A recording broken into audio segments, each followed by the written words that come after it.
Bom dia a todos, que Deus nos abençoe nessa manhã para mais uma aula, para mais uma lição da nossa maravilhosa EBD. Amém? Hoje nós estamos na lição número 12, que está na página 84 da nossa revista, e o tema da nossa lição nessa manhã é Sábios Conselhos visando a um ministério colegiado, e o autor é o pastor Roberto Monteiro de Castro.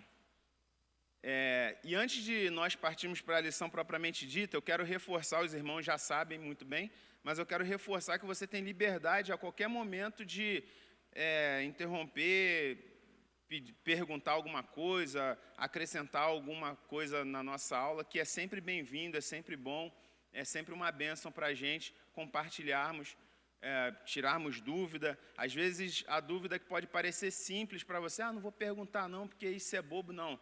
Pode perguntar, porque às vezes é uma dúvida de outras pessoas e alguém talvez não tenha coragem de perguntar, e você perguntando ajuda a esclarecer talvez a minha dúvida também, ou a dúvida de outros irmãos. Amém? Então fique à vontade para interromper.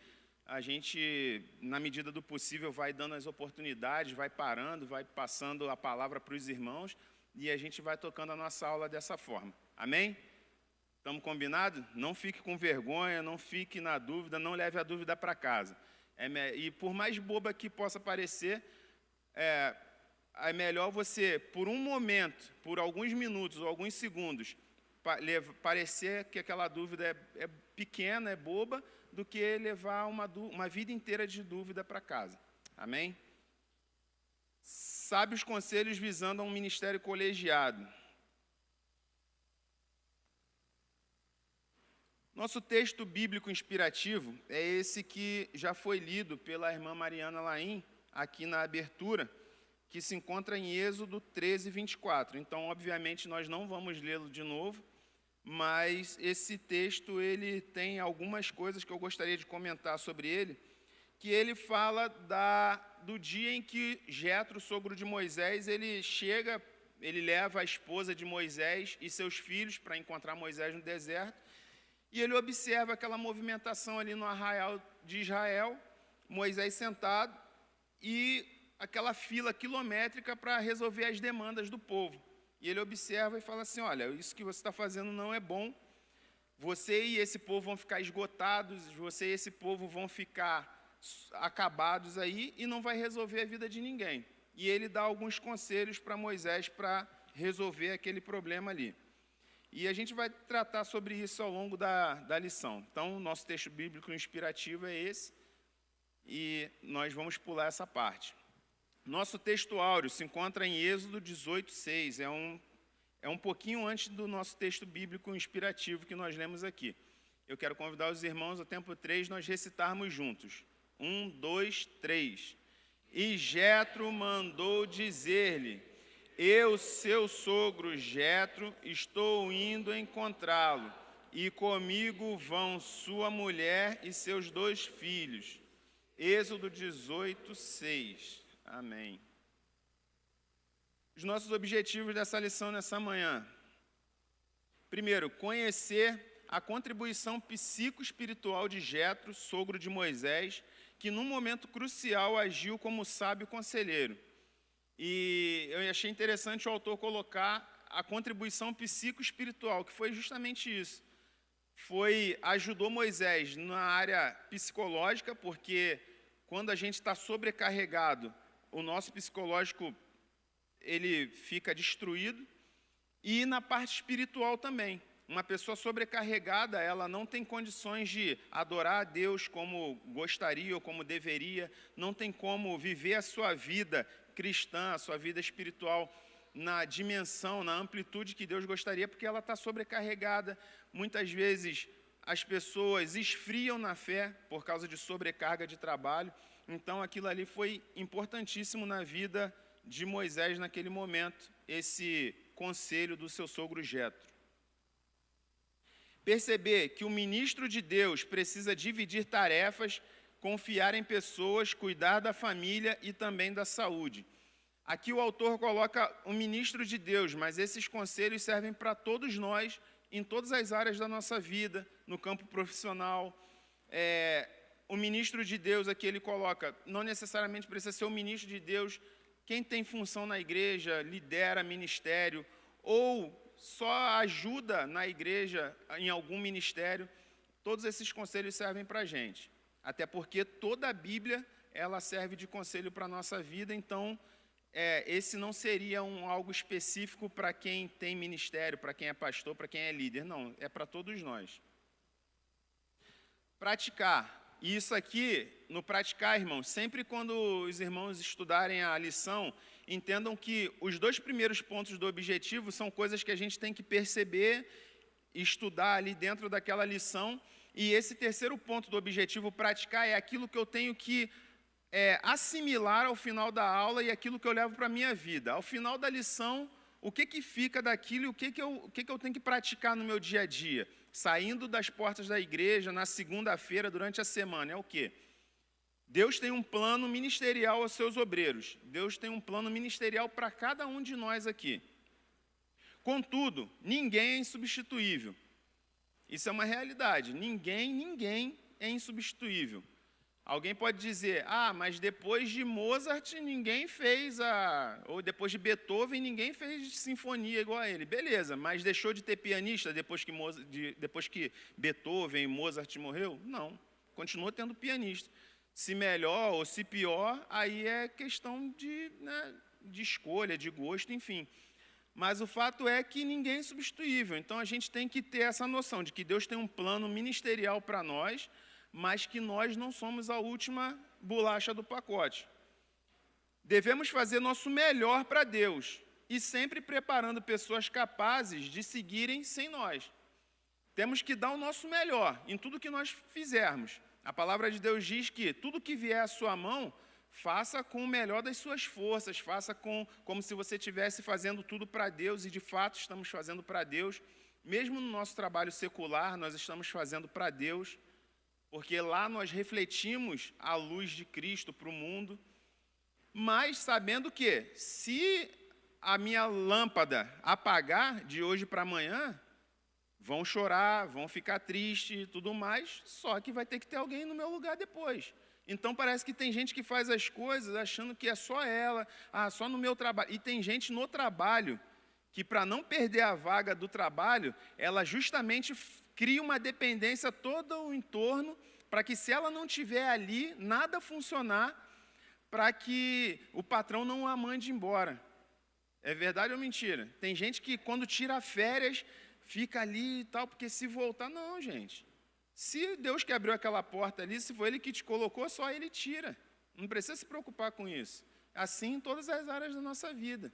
E tudo a gente tem que preparar, tudo a gente tem que fazer da melhor forma possível, mas também pensando, se amanhã ou depois eu não estiver aqui, esse trabalho não pode parar. Então tem que ter condições de ter alguém para me substituir, para tocar e dar autonomia para as coisas. Isso é na família, isso é em tudo. Amém? Então nós temos que criar os nossos filhos, criar nossa família de forma também que eles consigam viver depois que nós morrermos, para eles não morrerem junto com a gente. Que tem família que, se perde o patriarca ou se perde a matriarca, a família toda fica desamparada, dispersa, ninguém mais sabe fazer nada. Só o fulano que pagava a conta de luz. Aí vai lá, Copel, e te corta a conta de luz depois de 2 meses. Não pode. Bom, nós já vimos nas lições anteriores que Moisés foi um dos maiores líderes de Israel até os dias de hoje. Moisés, sem palavras com relação à vida de Moisés. E a gente estudou que a vida dele pode ser dividida em 3 fases, cada fase dessa de 40 anos. Os primeiros 40 anos da vida dele no Egito, na corte do faraó. O segundo terço da vida dele, os 40 anos no deserto, na família do seu sogro Jetro, lá no deserto de Midian. E o terceiro, o último terço da sua vida, os últimos 40 anos.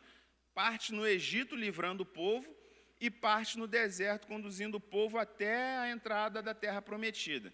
Então, a vida de Moisés foi dessa forma, e aprove ao Senhor que fosse dessa forma, muito interessante, é a didática de Deus com cada um de nós. Mas A gente viu na perspectiva de Moisés como libertador, e hoje essa lição se propõe a ver a vida de Moisés como líder no deserto, essa liderança dele no deserto. E a transformação da liderança dele, de uma liderança centralizadora, onde tudo estava sob os ombros de Moisés, tudo estava com Moisés, e a partir do momento do conselho do Jetro, essa liderança, esse ministério colegiado, essa liderança compartilhada. E a gente vai ver o que é esse negócio de ministério colegiado. Porém, antes de falarmos sobre ministério colegiado, nós vamos falar sobre algumas características do ministério monocrático. O que vem a ser colegiado e o que vem a ser esse negócio de monocrático, ministério monocrático. E a gente vai ver do ministério monocrático os seus malefícios. A gente está vendo ali um camarada todo assoberbado, não sei o nome dessa palavra, mas ele está ali estressado, com muitas exigências, e tudo apontando para ele, tá vendo? Tudo centralizado nele, cobrança e tudo mais. Vamos ver os malefícios disso. Definição de monocracia. O que é uma monocracia? Monocracia é o contrário de colegiado, tá? Monocracia é um sistema de governo em que o poder está concentrado em um só indivíduo. É quando tudo está na caneta de um cara só. É um sistema de governo onde só as decisões partem de um indivíduo só. Quais são os perigos de uma monocracia? Autoritarismo. Toda monocracia tende a caminhar para um autoritarismo. E o que é autoritarismo? É quando o cara faz o que vem na cabeça dele. As decisões dele, o que ele quer, e geralmente não são decisões boas, porque o coração do homem é vaidoso, o coração do homem é apodrecido, então ele se torna um déspota, se torna um autoritário. A gente vê isso em ditaduras, é tudo monocracia. Eu botei aqui a figura, até, talvez os irmãos vão reconhecer ou não, mas preservei aqui a imagem do indivíduo, mas eu coloquei a figura de um juiz. Por quê? Porque a gente ouve muito falar decisões monocráticas. Decisões, o que é uma decisão monocrática? É a decisão que o juiz da cabeça dele foi lá e, às vezes, baseado em leis, beleza, ele diz que às vezes, mas o fato é que foi uma decisão puramente dele, então uma decisão monocrática. Outro problema, outro perigo da monocracia é o ativismo. O que é o ativismo? É quando o cara só quer fazer, faz. É o ativismo. Geralmente a monocracia tem isso. O camarada, vamos orar aí pela nossa campanha 10.2. Pai, em nome de Jesus, nós nesse momento nos colocamos diante do Senhor mais uma vez para clamar, Senhor Deus, para que o Senhor levante mais trabalhadores para a seara do Senhor, porque a seara é grande e poucos são os trabalhadores, poucos são os ceifeiros, Senhor Deus. Levanta, Senhor Deus, mais homens e mulheres cheios do Espírito Santo, capazes, dispostos, Senhor Deus, a falar do Teu amor, a levar as boas novas para esse mundo em trevas, Senhor Deus. Capacita, Senhor Deus, pessoas para levar o Evangelho, Senhor Deus, nas tribos indígenas, nos povos não alcançados, na janela 1040, Senhor Deus, no mundo islâmico, ó Senhor Deus, nas tribos, Senhor Deus, e aldeias africanas, Senhor Deus, ó Pai, nos países asiáticos que são fechados na cortina, chamada cortina de bambu. Ó Senhor Deus, atrás da cortina de ferro, Senhor Deus, na Rússia e no leste europeu. Senhor Deus, em nome de Jesus, na Oceania. Senhor Deus, nos polos, Senhor Deus, onde há também ali os esquimós, pessoas que talvez nunca tenham ouvido falar do Teu Evangelho. E aqui nas nossas cidades também, Senhor Deus, nas cidades grandes, as pessoas que estão vivendo cada vez mais isoladas. Senhor Deus, os ricos muito ricos e os pobres muito pobres, Senhor Deus. Eles também precisam ouvir do Teu Evangelho. Não há ser humano que não precise ouvir da tua grande salvação, do Teu amor, Senhor Deus. Ó Pai, levanta, capacita-nos, Senhor Deus, anima-nos a fazer a Tua obra em nome de Jesus. Amém. Continuando aqui, a questão do ativismo. Uma monocracia, ela pode levar ao ativismo, tanto do seu líder, que ele acha que tudo depende dele, então ele faz tudo, e às vezes ele não deixa nada para ninguém fazer, ou por ele ser muito ativo, ele só atividade, só fazer, e é o ativismo. Seja no campo civil, às vezes o ativismo, a gente tem falado muito de ativismo judiciário, né? Que aí se mete em áreas que não deveria se meter. Ativismo religioso, é o camarada que é só trabalho, e não contempla a grandeza de Deus, não tem um tempo de descanso, enfim. Característica da monocracia. Utilitarismo. Utilitarismo, ele tem dois aspectos, irmãos. O primeiro aspecto do utilitarismo, ele só vê a pessoa como máquina, como algo útil. Se tá sendo útil, beleza. A partir do momento que não é mais útil, encosta e pega outro. É a máquina de moer cana, né? Passa ali, moe até sair o bagaço ali, depois joga o bagaço fora. Nas empresas tem muito disso. Funcionário é bom enquanto ele está rendendo para a empresa e tal. Ele ficou doente, já era. Ele já vira um imprestável, já vira... E às vezes a gente vê nas relações interpessoais essa questão do utilitarismo.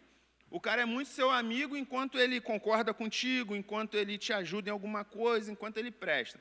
Se ele discordar de você ou se ele não estiver disponível para você em algum momento, já era, já deixa de ser seu amigo. Então, isso daqui é uma característica do utilitarismo e é um perigo da monocracia. Na monocracia, existe uma maior chance de errar nas tomadas de decisões. Por quê, irmãos? Porque a chance na monocracia de errar nas tomadas de decisões ela é maior. Por quê, pastor Israel? Por que a chance é maior de errar numa monocracia? Porque não tem conselheiro. Um homem, um indivíduo com o poder centralizado na mão dele, ele não vai ouvir ninguém, ele vai tomar a decisão e um só pensando, a chance de errar é muito grande. Então, ele não ouve ninguém, toma as decisões por ele mesmo. E isso também desemboca em problemas de saúde físicos e emocionais, pelo acúmulo de trabalho. Se está tudo concentrado nele, ele vai começar a ter problema com estresse, ansiedade, muitas vezes depressão, síndromes das mais diversas, síndrome do pânico ou outras, e aqui eu coloquei a síndrome de burnout, que é uma muito comum, que está acontecendo no segmento religioso, empresarial. O que é a síndrome de burnout? É o cara esgotado. Burnout é uma palavra em inglês que significa como se fosse um palito queimado até o talo, queimado até o final. Ele está totalmente esgotado. É a síndrome de burnout.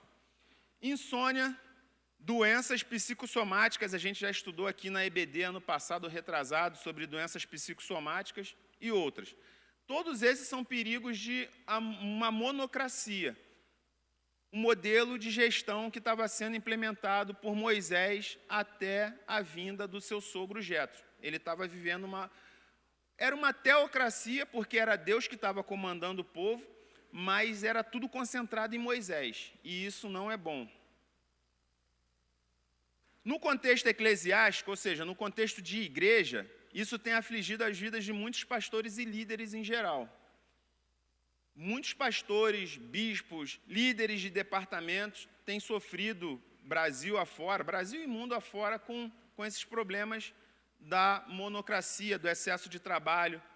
Por exemplo, exigência dos superiores por crescimento nominal e financeiro. Existem denominações que o cara tem que dar número igual empresa. Esse ano tem que ter mais 50 membros. Se o cara não batizar não sei quantos, não está bom. Aí a liderança chama, quando é as igrejas que têm essa liderança centralizada, né? Modelo episcopal, piramidal, que tem um outro... O modelo batista é diferente, mas tem igrejas que o cara ele tem que se reportar a alguém lá e tal, e o cara, poxa, tua igreja não batiza ninguém há 3 meses, não tem não sei o quê, e tem exigência. E exigência por crescimento financeiro. Chega a épocas do ano que, de repente, a arrecadação diminui, alguém lá no conselho financeiro da igreja, lá na sede, olha e fala assim, opa, a igreja tal arrecadou menos. Aí chama o pastor, o que houve lá? Está tendo racha na tua igreja? Não sei o que. Não, mas por que não? Porque esse mês deu menos e tal. Aí tem essas pressões aqui. E aí o cara fica tentando inventar coisas e não sei o que, correndo atrás da máquina para crescer. Tem um negócio muito interessante com o fenômeno das redes sociais, irmãos. Cara, rede social, antes era a televisão, que era a caixa mágica, né? A caixa de mentira, e agora é a internet, a rede social. Às vezes as pessoas, esses dias que eu me dei conta, eu falei assim, uma das coisas que as pessoas têm negócio de pintar a parede de preto, é que ela dá a sensação de profundidade, dá a sensação de amplitude, né? Parece que o lugar é maior do que realmente era. E um dia eu estava vendo assim, tinha uma igreja com um culto, aqui no altar era espetacular, era preto assim, tinha uns negócios e tal, tinha mais luz e tal. Aí a câmera deu uma ampliada assim, a parede estava tudo no reboco, tudo era, sabe? Aí eu falei assim, caramba, os caras gastaram todo o recurso no altar, porque ali ia focar a câmera, ali ia filmar, para dar a impressão de que era maior do que realmente é, do que era mais chique do que realmente é, para atrair pessoas. Sabe? E assim é também com a vida. Às vezes a pessoa fala, nós estamos aqui, não sei o que e tal. Quem se guia por rede social, gente, tá batendo carteira vazia. Problemas de relacionamento entre membros, sabe? Isso daqui recai sobre os ombros de pastores e líderes. Tem igrejas que são extremamente problemáticas, o pastor tem que toda hora resolver um problema, porque o irmão brigou com não sei quem, o irmão saiu da igreja porque não sei quem não deu a paz do Senhor, aquela meninice, às vezes, de crente velho, e aí isso desgasta demais, o pastor desgasta o líder, porque no dia seguinte tem que ir na casa do irmão, aí tem que refazer, não sei o quê, quando, na verdade, muitos já deveriam estar numa fase mais à frente, já deveriam estar mais maduros, então o pastor fica, às vezes, resolvendo picuinha, parece até o pai resolvendo coisa de criança de 2 filhos, um de 5 e o outro de 7 anos. E isso cansa, isso desgasta. Exigências de alguns membros por atenção em horários absurdos. Tem membro que suga o pastor, irmão, suga o líder, né? Manda mensagem de madrugada, pastor, eu estou com uma unha encravada, 3 horas da manhã, tem como orar por mim pela minha unha encravada? Sei que, tem como vir aqui, aí vai lá, ele só queria conversar. Só que não, eu queria só conversar com o senhor. É claro, o pastor está para dar atenção realmente, para apacentar a ovelha e tal, mas tem questões que são extremamente sérias, mas tem questões simples, que dá para resolver, dá para a própria pessoa resolver. Ou ter a consciência do horário também, né? O pastor dorme também, o pastor não é a Alexa, que você pode qualquer horário do dia e da noite, Alexa, tal coisa assim, o pastor dorme, o líder dorme. E problemas financeiros ou familiares particulares do próprio líder, né? Problema financeiro. O teu chefe, ele, por mais que ele seja carrancudo, por mais que ele seja exigente e tal, ele também tem problema lá na casa dele. Ele tem problema financeiro, às vezes, ele tem problema familiar.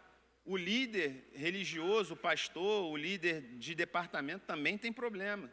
Então, tudo isso, juntando o problema dele com mais o problema dos seus liderados, isso sobrecarrega. E sem contar a luta espiritual propriamente dita. De todas as coisas anteriores, a principal de um pastor é que ele por que ele é pastor? Porque ele vai apacentar um rebanho. Apacentar um rebanho demanda luta espiritual. A primeira carga já sobre a vida de um pastor é essa luta espiritual que ele vai enfrentar. Essas outras aqui, em maior e menor grau, pode ser que ele tenha ou não, mas essa aqui, com certeza, ele vai ter uma luta espiritual pelas vidas das ovelhas, porque o diabo ele quer bater na liderança para que o rebanho fique disperso, não é isso que a Bíblia diz? Ferirei o pastor e as ovelhas ficarão dispersas. Então o diabo ele investe pesado contra a liderança, quem está na frente. Louvor, pessoal do louvor. Quem aparece, quem sobe aqui, o diabo vai investir um pouco mais forte contra as pessoas que aparecem aqui, porque ele sabe que se ele causar um desgaste naquela figura daquela pessoa, o rebanho ele fica balançado. Então, essa luta espiritual aqui já é bastante pesado para o líder, e o pastor, ou o pai de família, ou o chefe carregar. Amém, irmãos? Está tudo tranquilo até aqui? Então, tem uma pesquisa, alguns pastores têm desistido, né? Tudo isso, todas essas pressões têm feito com que alguns pastores desistam de seus ministérios e alguns cometem até suicídio. Uma pesquisa feita em 2016 demonstrou que 71% dos pastores se dizem esgotados e 70% lutam contra a depressão. É claro que existem outros fatores envolvidos, mas geralmente o principal deles é o excesso de tarefas e exigências do ministério, principalmente agora na pós-modernidade. Antes, no interior, em outras cidades, o pastor estava ali, para você falar com ele, você precisaria ligar para a casa dele, se ele tivesse telefone, se você tivesse telefone, você teria que dar uma caminhada de alguns quilômetros para chegar na casa do pastor, para conversar, tinha que marcar com antecedência. Agora, com o WhatsApp, o cara pensou uma coisa, tive uma dúvida aqui, WhatsApp. E assim também é no trabalho. Tem chefe que não tem simancol. E aqui, se tem patrões, chefes, irmãos, vamos pensar que o funcionário também tem direito a tempo de lazer, tá? Tem chefe que está de noite ali, ele quer um negócio para amanhã, de manhã, no início do expediente. Ele manda, 9 da noite, para amanhã, não sei o quê. Aí, 8 horas da manhã, início do expediente, ele já está cobrando aquela planilha, aquele trabalho, aquele não sei o quê. Não, calma aí, eu estava dormindo. Sabe, eu já tive um chefe assim e é complicado. 9 da noite mandava, não sei o quê, para amanhã, e chegava de manhã no trabalho, ele, tu fez aquele negócio? Não, vou fazer agora que o computador está dentro da sessão, eu não tenho o computador do trabalho em casa. Não, que não sei o quê. Tem coisa que é urgente realmente, mas dificilmente é. Geralmente é porque o camarada quer mesmo fustigar o outro. E Jetro, ao ver aquele contexto ali em que Moisés estava inserido, ele olhou e ele chegou a 3 conclusões, irmãos. Jetro olhou tudo aquilo que Moisés estava vivendo, aquela fila quilométrica, ele debaixo do sol, ele chegou a 3 conclusões principais. A primeira delas, ele falou, aquilo não é bom para ninguém. Ele falou, essa situação aí não é boa. Está ali no versículo 17 do capítulo 18. Moisés, o que você está fazendo não é bom. Ponto. Ele chegou a essa conclusão, isso não é legal. A segunda conclusão é que ele falou assim, olha, é necessário que você ensine as leis de Deus ao povo para evitar de errar. Se você ensinar bem esse povo as leis do Senhor, essa fila vai diminuir, porque essas picuinhas, às vezes, ele passou aqui, não sei o quê, matou meu gado, ele roubou não sei o quê. Se você ensinar a lei para o povo, vai diminuir essa fila. Por quê? Quando você ensinar a lei para o povo, vai falar assim, olha, na lei do Senhor diz que se você roubar o seu irmão, você vai ter que restituí-lo tantas vezes mais. Se você fizer um mal a ele assim, você vai ter que pagar assado. Ele tem o direito, se você matar um familiar do outro, o outro tem o direito de te matar. Então as pessoas começam a pensar nas consequências e vão evitar. Olha, eu não vou lá não. Primeiro, não vou fazer porque a lei determina isso. E segundo, eu não vou levar essa causa lá porque isso é bobeira, a gente consegue conversar aqui, consegue resolver aqui. E assim são nos nossos dias. Se o povo aprende a palavra de Deus, por exemplo, tive um problema com meu irmão, mas o que o Senhor Jesus disse? Que é para a gente perdoar, 70 vezes 7. Então, antes de eu entrar em litígio com meu irmão, eu vou procurar me acertar com ele. Então, já diminui. Aquele problema que seria levado para a liderança, já não é levado. Por quê? Porque a gente aprendeu a palavra de Deus. O difícil é a nossa humanidade, a nossa carnalidade aceitar a vontade de Deus. Mas isso aí é uma outra história. Mas o certo a gente sabe. O que tem que ser feito a gente sabe. Por causa da palavra, por causa do ensino da palavra. Amém? Seria necessário dividir a carga. Então ele viu que aquilo não era bom para ninguém, era necessário ensinar as leis de Deus ao povo para evitar aquela fila quilométrica e tinha que dividir a carga com pessoas capazes. Ele falou, escolhe pessoas entre o povo, homens capazes, para dividir a carga com você. Aquilo que for simples, eles conseguem resolver. E aquilo que for mais complexo, aí traz para você, você leva para o Senhor.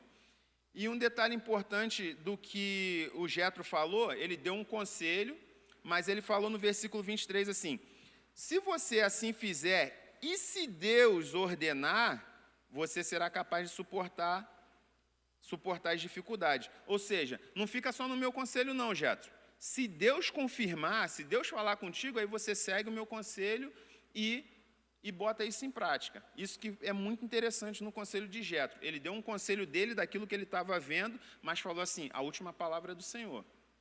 Quando a gente vai aconselhar alguém, a gente tem que sempre falar isso. Tentar buscar dar um conselho já dentro da palavra, nada da nossa cabeça, da nossa vida, não, dentro da palavra, e falar assim, irmão, além do meu conselho, ora, pede direção ao Senhor, pede direção ao Espírito Santo.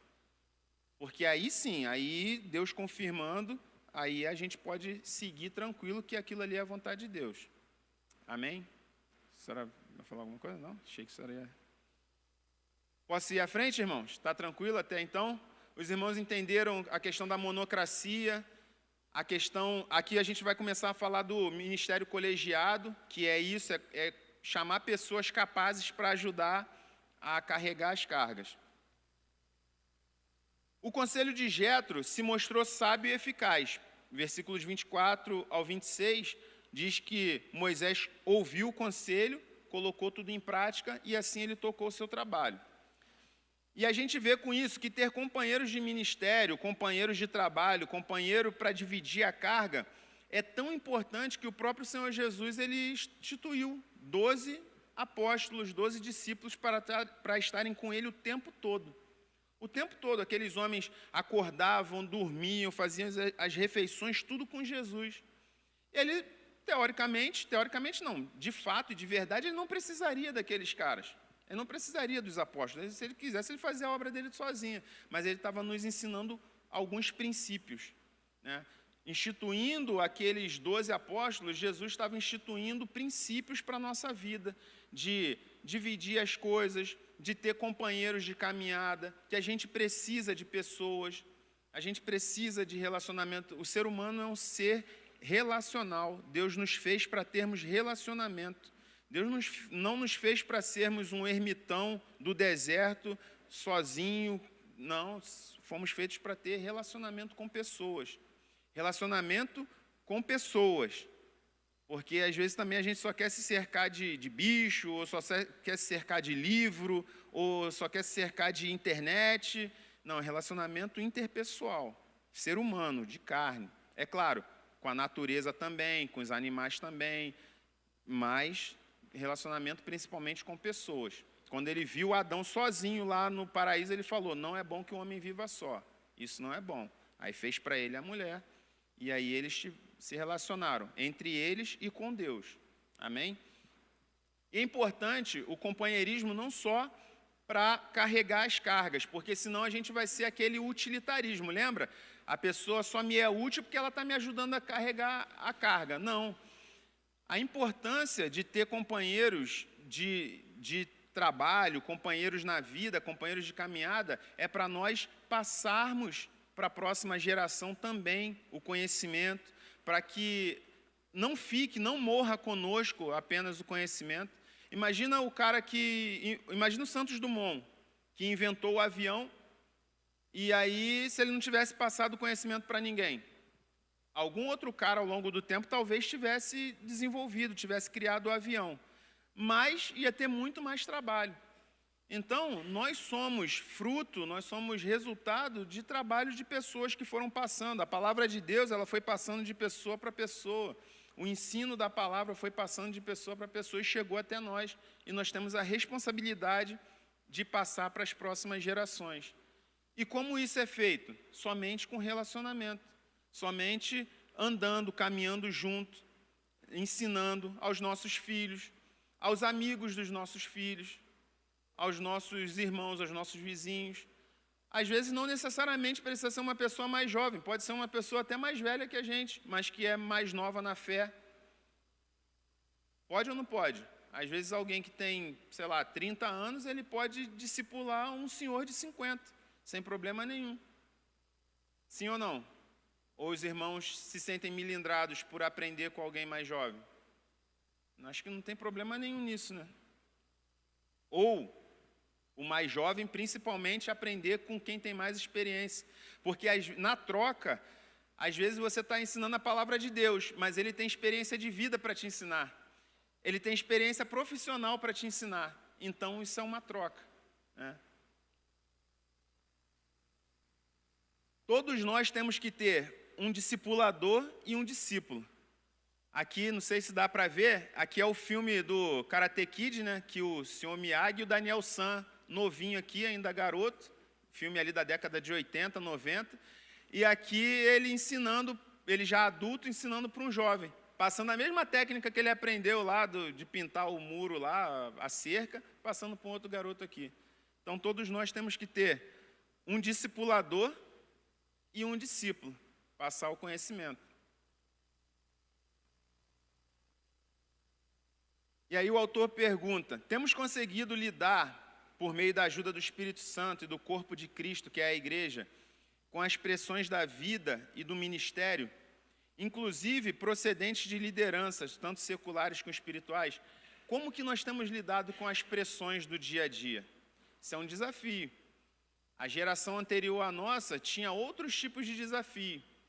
Os fundadores aqui da cidade de Cascavel, eles tiveram que desbastar áreas para poder colocar as suas casas, eles tiveram desafios talvez com a violência da época, porque as leis talvez ainda fossem não tão bem aplicadas, tinha a questão da pistolagem, não sei, enfim, altos desafios que eles tiveram. A nossa geração tem outros desafios. E desafio da pós-modernidade, exigências de trabalho. Professores, por exemplo, que começaram ensinando com um método, hoje é cheio de sistema, você tem que colocar negócio eletrônico e tal, né, irmã Ivone? Verdade, eu estou falando besteira aqui. É exigência, sistema. Eu mesmo no meu trabalho, no Exército, quando eu entrei há 20 anos atrás, ensinava o soldado lá, não sei o que, era rastejar, não sei o que. Agora tem que entrar em um monte de sistema, mandar não sei o que para Brasília, e todo dia entra no sistema e preenche planilha. Continua as exigências lá da parte física, mas agora também tem muito da parte intelectual. Os novos equipamentos que chegam, tudo importado, tudo eletrônico, tem manual em inglês, sabe? É um montão de exigência que não tinha há 20 anos atrás e muito menos há 50 anos atrás. E como nós temos lidado com isso? Com essas pressões da pós-modernidade? Alguém gostaria de compartilhar uma experiência, falar alguma coisa? Está aberto. Quero compartilhar o seguinte, que às vezes a gente está sobrecarregado, mas a gente não quer dividir com outras pessoas, porque a gente acha que eu é que sei, eu é que faço, ninguém faz igual, ninguém vai fazer tão bem, né? E a gente não compartilha a experiência para ensinar, para passar o legado, e fica reclamando que está sobrecarregado, que faz tudo sozinho. É verdade. Vou chegar aí, irmão Zé Carlos. É interessante essa distribuição de tarefa, né? Ali fala de líderes de 1000, líderes de 100, de 50 e de 10, né? O que a gente pode entender isso é que Deus dá capacidade para cada pessoa. Tem pessoas que vai liderar 10, outros vai liderar 100, outros 1000, essa hierarquia, né? E outra coisa também, essa questão da divisão de tarefas, se a gente for olhar, né, depois, né, a gente vê na nossa vida hoje, na vida moderna, começou lá atrás, né, quando, está me lembrando, né, quando surgiu a indústria automobilística, Henry Ford foi um cara que teve aquela, ele aplicou um método que surgiu na época, né, de divisão de tarefa. Ele fabricou aquele carro lá, o T, né, aquele automóvel, né, em 1900 e alguma coisa, no começo da década. Então ele construiu milhões daqueles carros, porque ele dividiu tarefas, né, foi dividindo tarefas. Eu estava vendo um vídeo, né, quanto tempo demora para montar uma moto, uma motocicleta? 19 segundos, hoje. Então, uma coisa assim que veio, né, perpetuando, né, e ainda é utilizada ainda, né, até hoje. Obrigado, irmão Zé Carlos. Realmente, essa questão da hierarquia que ele estabeleceu ali, né? Eu nem tinha abordado, mas extremamente importante também, cada um dentro da sua capacidade. Às vezes a gente não dá algumas responsabilidades para algumas pessoas, tanto no trabalho ou na igreja, fala assim, ah, não, mas é porque ele ainda é novo, ou ele é novo convertido, não sei o quê. Mas o novo convertido, ele pode caminhar, acompanhar um outro novo convertido também, ou cuidar da criança ou alguma coisa assim, ou, né, dar algum outro tipo de tarefa, e realmente caminhando junto, né? Tem alguns modelos que a gente vê, que é bíblico, né, quando Jesus dividiu os 70 ali em grupos de 2, e a gente vê, não vou citar aqui nomes, mas a gente vê alguns grupos aí religiosos que eles vão batendo de porta em porta. Você vê, é um maduro com um inexperiente. O inexperiente leva a bolsinha atravessada, ele só te entrega o panfleto. Às vezes ele é uma criança, mas ele já está vendo o adulto, o mais experiente, fazendo isso. Então é muito importante. Não adianta levar só dois maduros, porque aí não está ensinando para ninguém, e nem 2 inexperientes. É bom ter sempre um mais maduro e um inexperiente. Mais alguém? Amém, irmãos? Está tranquilo? Então vamos caminhar. Nosso segundo ponto, o privilégio de servir a Deus com o coração sincero. De uma coisa, irmãos, nós não temos dúvida, de que Moisés era um homem sincero diante do Senhor. Isso é fato. Isso é fato. E aí nós vemos Moisés centralizando, tendo um ministério inicialmente monocrático. E aí eu falei todos os problemas da monocracia ali, a questão do autoritarismo, não sei o quê e tudo mais. Só que nós não identificamos isso na vida de Moisés devido à sua sinceridade de coração, a palavra de Deus diz que Moisés era o homem mais manso da terra, mas ele estava centralizando tudo, mas não era por arrogância, por vaidade, por qualquer sentimento negativo, mas é porque era a forma como ele sabia fazer, era a forma como ele via, como ele olhou naquele momento. Toda vez que ele se ausentou um pouco daquele grupo de pessoas, o pessoal caía em pecado, fazia besteira, então foi a forma como ele viu de fazer o trabalho.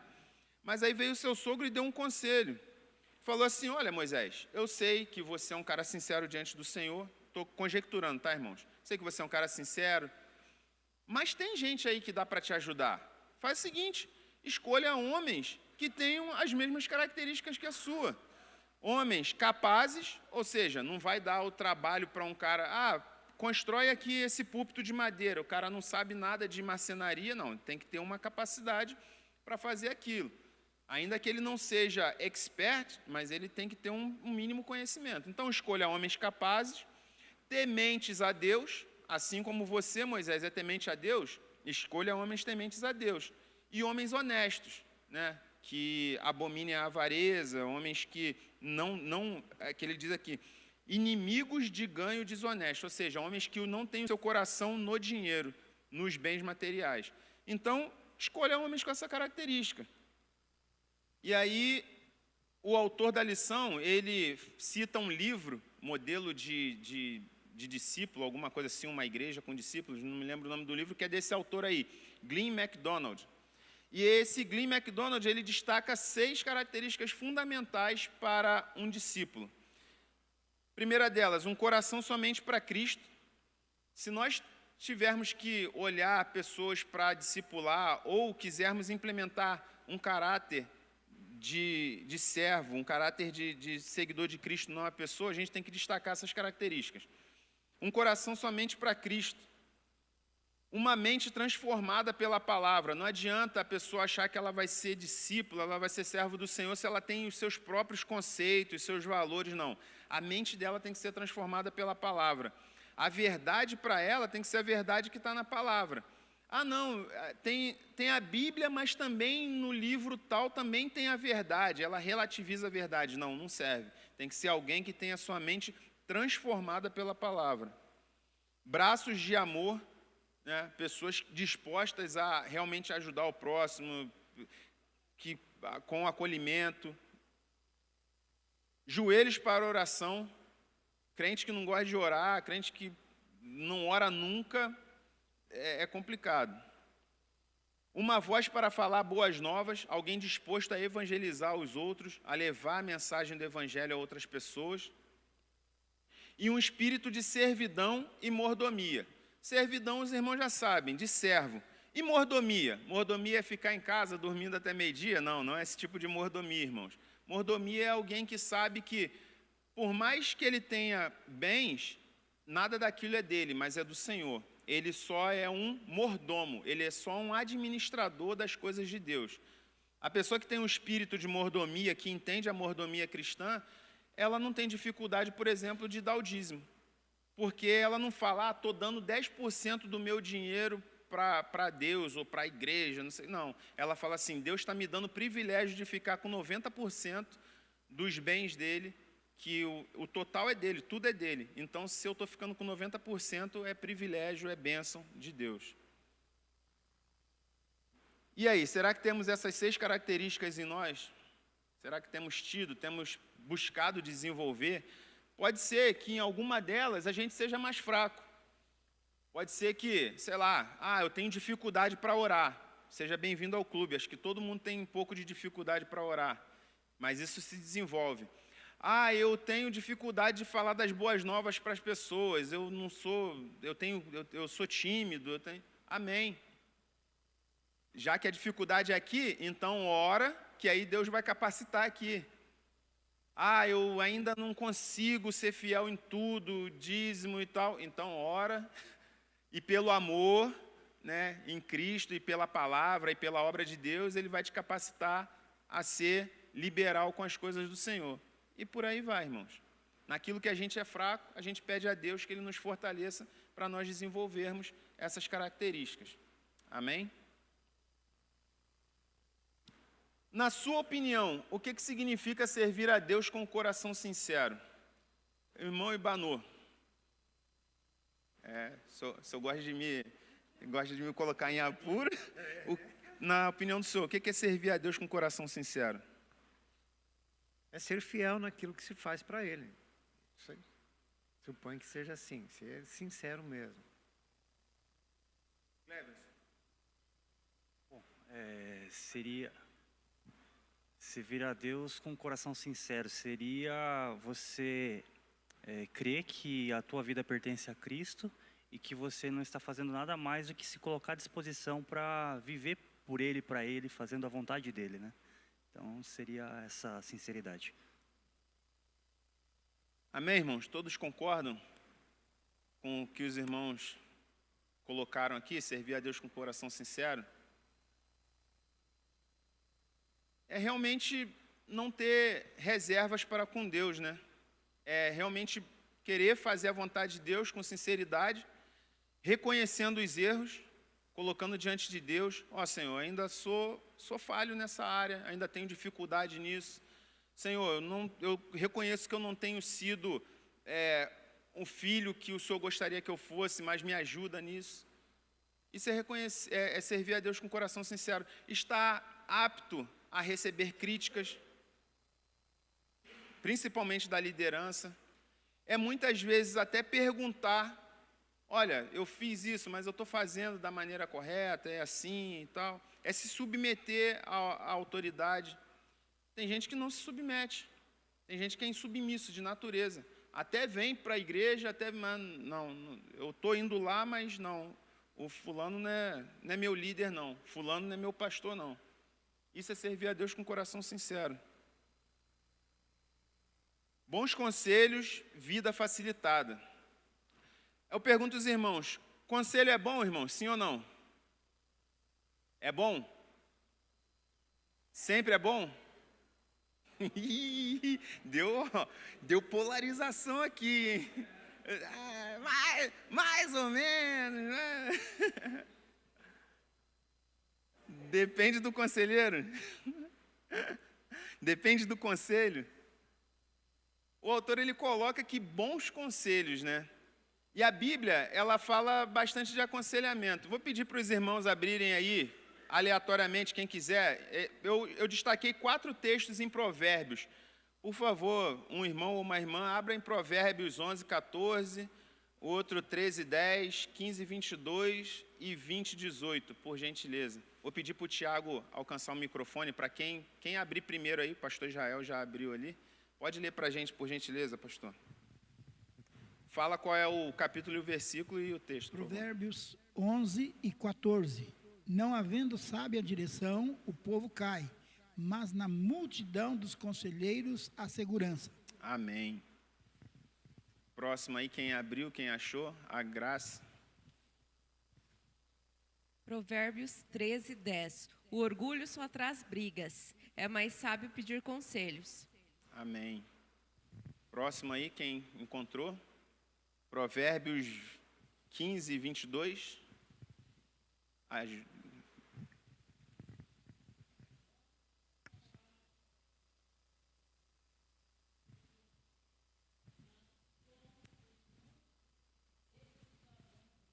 Amém. Onde não há conselho, fracassam os projetos, mas onde há bons conselheiros, há bom êxito, é isso?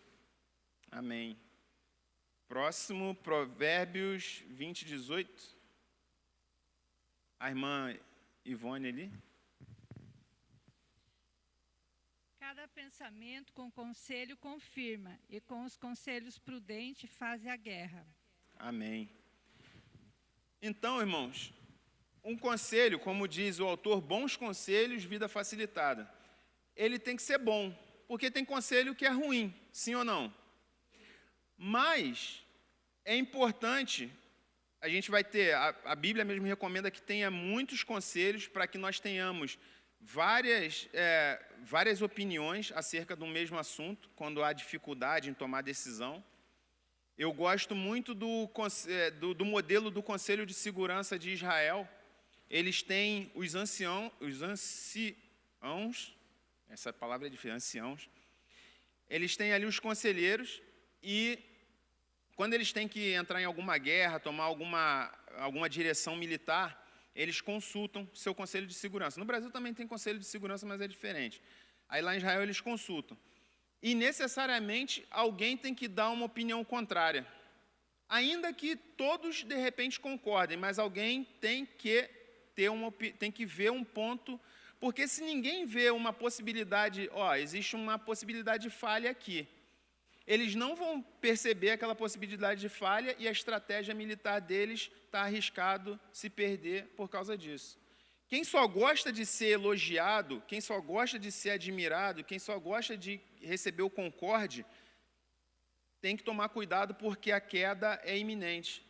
Porque não é possível que todo mundo só concorde com você. Você está sempre certo, então tem que ter alguma opinião contrária. Mas o fato é que um bom conselho, vindo de uma pessoa sábia, e aí tem os critérios, é um bom conselho, vindo de uma pessoa sábia, experiente e temente a Deus, pode e faz toda a diferença na vida. E Jetro foi essa pessoa na vida de Moisés. Pois não, Tiago? A minha pergunta é, existe um ditado popular, muito utilizado pelo pessoal em momentos em que não querem ouvir ninguém, que conselho se fosse bom não dava, vendia. Da onde saiu isso e por que muitas vezes é tão aceito dentro das igrejas?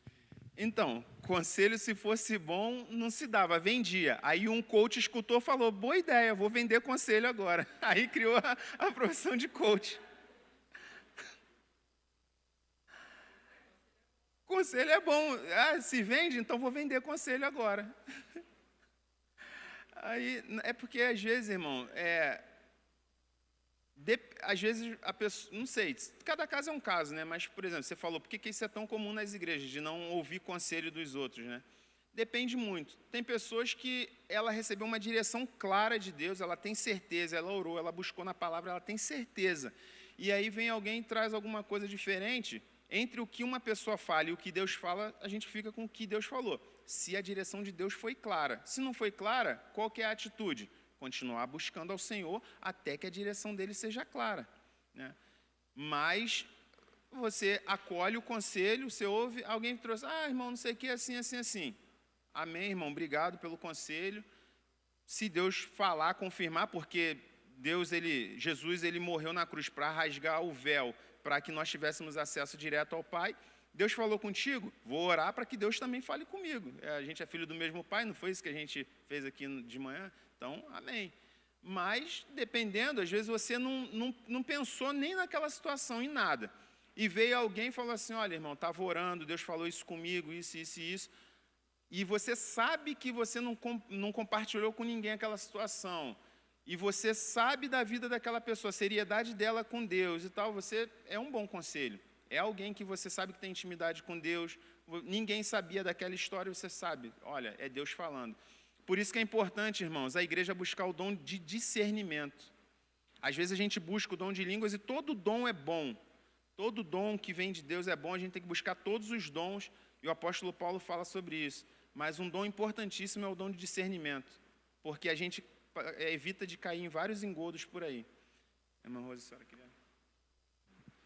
Me lembrei do Roboão, né? Com os conselheiros dele, consulta os mais velhos, eles dão uma palavra, depois consulta os mais novos, ele preferiu fazer aquilo que agradou a ele próprio, né? Quando recebeu bajulação, né? E muitas vezes a pessoa quer ouvir conselhos que agradam a sua própria vontade. O apóstolo Paulo fala isso para Timóteo, que nos últimos dias, né, as pessoas vão ter comichões nos ouvidos para ouvir aquilo que lhes agrada. Elas não vão querer ouvir a palavra de Deus. Amém? O irmão Paulo Pesavento. Estou profetizando aí na vida do irmão Paulo, chamando de pastor. Amém. Oi? Não é o primeiro? Amém. Pois não, irmão. Paz do Senhor, irmãos. Paz do Senhor. Independente, eu vejo conselhos, né? Muitas pessoas, né? Conselhos bons, conselhos ruins, conselhos de pessoas, né? E também pessoas que temem a Deus. Mas, independente disso, todo conselho tem que estar fundamentada na palavra de Deus. Com certeza. Porque Deus não quer que nós não tomamos decisões, às vezes não tem nada a ver da Bíblia. Podemos dar um golinho lá de vinho? Vamos tomar. Mas como? Que jeito? Que forma? Vai te levar a algum lugar? E a Bíblia, consultar ela. E aí, irmão, Consultar cai naquilo. Para não sair do... Como que a gente vai saber se aquele conselho é bíblico ou não? Só se conhecer a Bíblia. Só se conhecer a Bíblia. Se tiver intimidade com a Bíblia, tiver intimidade com Deus. E tudo se leva ao conselho, à meditação na palavra, em oração e colocar, porque... Entende como a gente roda, o Juninho depois lá, já te passa. Entende como a gente roda e volta no ponto elementar, ler a Bíblia, orar, ter intimidade com Deus. Roda, a gente vai lá, Senhor, roda a palavra de Deus. Não tem de onde sair, não. Paz do Senhor, irmãos. Amém. Acho que um dos grandes problemas das pessoas hoje em dia não gostarem de conselho é porque geralmente as pessoas que pedem conselho, grande parte delas já sabe o que quer fazer e o que vai fazer. E elas querem escutar um conselho para confirmar aquilo que elas vão fazer. E aí quando vem alguém e confronta biblicamente, aí o conselho é ruim demais. Então, se o conselho fosse bom, não dava de graça, né? Vendia. Exatamente. Mas é porque as pessoas já têm no coração definido aquilo que querem fazer e aí só querem uma confirmação disso. Exatamente. Amém. Posso avançar, irmãos? Obrigado pelas participações. Eu acho que é igual isso que o Juninho falou. A maioria de nós já passou por isso. Já aconselhou gente teimoso, irmão? É verdade. Você já conversou com alguém que você está falando, ele está teimando com você? E aí você se pergunta assim, por que vem me perguntar, então?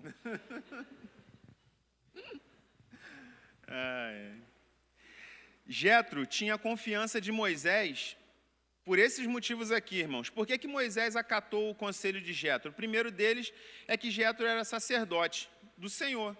Fala lá, Jetro era sacerdote de Midian. Aí alguém fala assim, mas Jetro não era do povo de Israel? Irmãos, nós temos que lembrar que aqui ainda era no momento, Deus já tinha chamado Abraão, Isaac, Jacó, e tinha prometido a nação de Israel, o povo de Israel se multiplicou no Egito, e Deus estava formando a nação de Israel. Mas Midian era um dos filhos de Abraão com Quetura, uma de suas concubinas, e ali formou um povo, os midianitas. Lá na frente, os midianitas vão ser inimigos de Israel, mas talvez naquele tempo ali, havia ainda aqueles que ouviam, que seguiam os conselhos do seu patriarca Abraão, falando do único Deus e tal. Eles não eram do povo de Israel, mas a palavra de Deus chama Jetro de sacerdote de Deus em Midian. Então Moisés, que conviveu com ele 40 anos, sabia da vida de Jetro com Deus, da responsabilidade dele, da seriedade dele. Então, foi um dos motivos que levou Moisés a ter confiança no conselho de Jetro. Outro motivo, Jetro havia acolhido Moisés por 40 anos em sua casa. Então, meu irmão, ele tinha confiança de Moisés porque ele acolheu Moisés quando Moisés estava num momento de dificuldade. E Moisés falou, poxa, esse homem é um homem amoroso, é um homem acolhedor, ele é digno da minha confiança. Ele confiou em mim quando eu era errante, eu era um assassino no deserto, perdido. Moisés, né, tinha acabado de matar um egípcio, estava no deserto lá perdido. E Jetro o acolheu. Por que Moisés não acolheria agora o conselho dele? Outro motivo, Jetro era seu sogro. Então, o sogro é um segundo pai para a gente.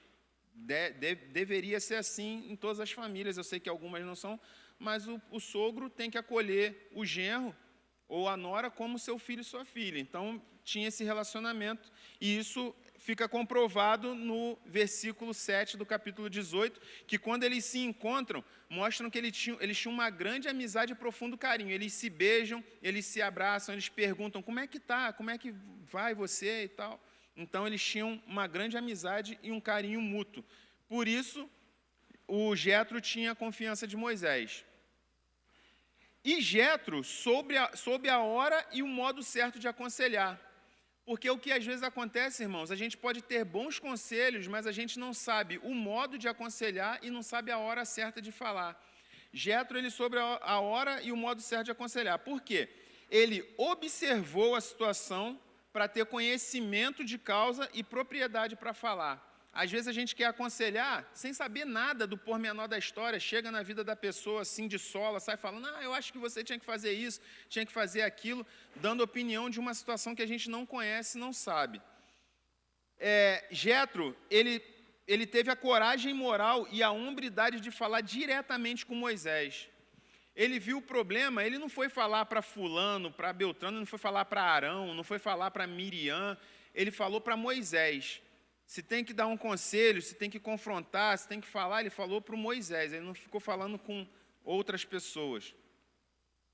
Jetro, ele apresentou uma possível solução, ele não ficou só na crítica. Criticar é muito fácil, irmãos. Eu acho que tinha que ser isso, eu acho que tinha que ser aquilo, eu acho que tem... Apresenta uma solução. Melhor ainda, seja a solução, se apresente como solução. Se tem uma crítica a fazer e se está em suas mãos poder mudar aquilo, seja a solução. Eu acho que, não sei o quê, não fui bem acolhido. Seja você o acolhedor, muda a história, faça a diferença. Porque não me deram a paz do Senhor. Dê a paz do Senhor para todo mundo, até para essa flor aqui, dá a paz do Senhor. Ela vai te dar a paz do Senhor de volta. A criação não glorifica a Deus? Ela vai te dar a paz do Senhor. Dá a paz do Senhor para todo mundo. Sai dando a paz do Senhor. Seja, não sei o quê, me olharam de cara feia. Olha com cara bonita para todo mundo. Dá um sorriso para todo mundo. Ele apresentou uma solução, ele não ficou só na crítica. Moisés, tu está aí o dia todo, não sei o quê, isso daí não é bom não. E virou as costas. Não, ele falou, faz isso, faz aquilo. Apresentou uma possível saída. E acima de tudo, irmãos, o Jetro, ele falou por amor de Moisés e amor do povo. Ele não apresentou uma crítica só pela crítica, para dizer que ele era o bonzão, que ele era o mais experiente, que ele era o mais velho, não. Foi por amor do seu genro, para que seu genro não morresse naquilo ali, para que o povo não desfalecesse, para que a vida daquele povo não ficasse desgraçada. Ele deu o conselho por amor. O conselho tem que ser sempre assim, baseado na palavra e por amor. Se não for assim, é palpite, é se meter na vida dos outros, é crítica pela crítica e não serve. Por fim, Moisés demonstrou coisas importantes acerca do conselho. Moisés, ele demonstrou humildade em receber, humildade para ouvir. Isso é o principal. O cara que recebe o conselho, ele tem que demonstrar humildade, receber a crítica, reconhecer o problema. Ele recebeu, ele ouviu. Tem gente que até ouve. Posso te falar um negócio? Posso, mas é uma crítica. Não, beleza, fala aí. Isso. Não tá, não. Moisés, ele reconheceu o problema. E ele aceitou o conselho, ele acatou o conselho do seu sogro. E mais do que aceitar o conselho, ele colocou em prática. Porque às vezes a pessoa pode ter humildade para receber a crítica, reconhecer o problema, aceitar o conselho, mas não colocar em prática. A pessoa está com problema no casamento, na vida e tal, aí vai lá o líder dele, vai lá o pastor, fala assim, meu irmão, olha só, é porque você está errando aqui e ali, sua esposa tem essa reclamação, mas fala para a esposa também, seu esposo também está reclamando, ele chega, a casa não está assim, a comida não está assada, não sei o quê, não sei o quê, não sei o quê. Ah, não, beleza. Aí reconhece o problema, na segunda-feira está como? Tudo do mesmo jeito. Fazendo as mesmas coisas, a gente vai colher os mesmos frutos, sim ou não? Então, tem que ter humildade para receber a crítica, reconhecer o problema, aceitar o conselho e colocar em prática para haver mudança, senão não tem mudança. Será que temos tido humildade de ouvir bons conselhos de nossos colegas, especialmente os mais experientes? Temos humildade para ouvir o conselho dos nossos líderes espirituais? Os filhos, e é bom que chegou a galera mais nova aqui, vocês têm observado o conselho dos seus pais? A gente está falando aqui sobre conselho, um pouquinho, né, agora na parte final. Os filhos têm ouvido o conselho dos seus pais? Tem hora que é conselho e tem hora que é ordem. Nos dois casos, o filho tem que ouvir. Enquanto estiver lá debaixo do teto, né, comendo o arroz com feijão do papai, é desse jeito. Tem hora que é só um conselho e tem hora que é ordem. Por exemplo, lavar a louça, é conselho ou é ordem? É ordem, não é conselho, vai lavar a louça. Será que temos a humildade de ouvir os conselhos das pessoas? Será que temos a humildade de, durante essa aula aqui, a gente ouvir tudo que tem sido falado através dos irmãos mais experientes, dos irmãos mais novos, a gente olhar para a nossa vida, não ficar pensando na vida do outro. Está falando aí, mas tem nem moral para falar. Está falando, mas não faz. Não sei o quê. Será que a gente olha para a nossa vida quando a gente ouve a palavra de Deus? Isso é importante. E para concluir, lembrar que a igreja é uma família, a gente está falando de ministério colegiado, carregar as cargas um dos outros. A igreja é uma família, somos irmãos em Cristo. Nossa missão é nos ajudarmos mutuamente no amor, na evangelização, na prática das boas obras. E isso deve ser uma coisa natural entre os irmãos, carregando as cargas um dos outros e ajudando também a nossa liderança. Cada um tem um líder sobre si, e a gente tem também a responsabilidade de ajudar a carregar as cargas uns dos outros. Essa imagem aqui o pastor já trouxe uma vez numa pregação, e eu gostei para exemplificar o que a gente está falando aqui hoje, é que está todo mundo ajudando o outro, mas ninguém está sem carga. Até a criancinha aqui está com a carguinha ali, mas cada um está ajudando a carga do outro. Não é largar a carga para o outro carregar sozinho. Tudo o meu líder que faça. Se vai ter uma reunião, tem que fazer uma decoração, deixa que a líder faça, a líder das mulheres, ou o líder do DOB, ou o líder dos jovens. Não, o Juninho que faça. Juninho é o líder do louvor, tem que imprimir as coisas, botar a letra ali. Não, ele é o líder do louvor, ele que coloca. Não, carregar as cargas um dos outros. Não é não, Juninho? Ele gostou, ele ficou feliz. Amém, irmãos? E aqui, essa figura aqui interessante, que aí eles vão levando a cruz. Num momento, 2 estão carregando, um consegue passar o buraco, depois o do meio fica mais livre, os outros carregam a cruz para ele, no fim, o último é carregado e todo mundo consegue passar esse buraco aqui, que é o lapso de tempo da nossa vida, a nossa caminhada aqui nessa terra. Eu considero que é esse buraco aqui. Se nós ajudarmos a carregar as cargas um dos outros, todo mundo chega na terra prometida. Levem os fardos pesados um dos outros e, desta forma, cumpram a lei de Cristo. Gálatas 6:2. Amém?